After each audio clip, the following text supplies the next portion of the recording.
الحمد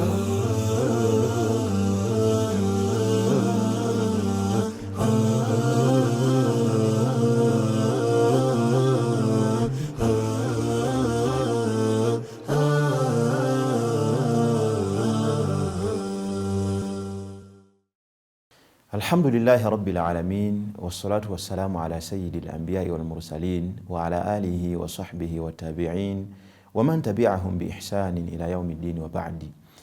gwewe nayina ebiruubirirwa byeyagala okutuukako n'atubidde mu bizibu ebikutuusizza awagamba nti omuntu agooyingewa ng'oggyeko ekyokuba nti Allah akumanyi nnyo ate era n'ebyeweetaaga byonna yeyekka asobola okubikugyamu bwe yali akuwa amagezi ku bye weetaaga okukola akutuuse w'oyagala okutuuka yagamba wasta'iinu bisabri wassala, era mweyambise amakulu musabe obuyambi okuva eri Allah subhanahu wa ta'ala ku nsonga zammwe ez'edduniya n'ensonga zammwe ez'eddiini nga muyita bisabri mu bugumiikiriza wassala n'okusaala.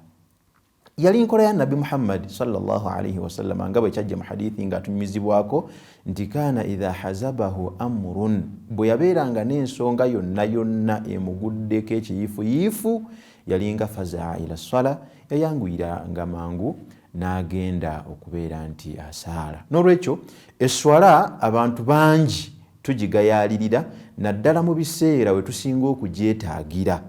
N'osanga omuntu nga buli wabeera mu bizibu oba ng'ali mu masanyu esswala ng'agiviirako ddala takyagisaala n'abanga atuuse, ate oluusi kale n'asigala ng'agisaala naye ate n'aggyamu ekinyusi kyayo eky'obwetoowaze mu yo. Naye ow'ekitiibwa Allah yagamba nti wa innaha lakabiratun illa ala alkhashi'in, naye nno mwana wattu esswala ekaluba nnyo okuggyako eri abo abeewaayo mu bugonvu eri ow'ekitiibwa Allah subhanahu wa ta'ala. Weweeyo leero obeere mugonvu eri Allah, esswala gisaale gyeyambise Allah akutuuse w'oyagala okutuuka, ate bw'oba ogisaala giwe ebirowoozo bibeereyo, beera mwetoowaze muyo, beera mutebenkevu. Ow'ekitiibwa Allah subhanahu wa ta'ala ajja kutunuulira ebyo abeere nga atumalira ensonga zaffe zonna.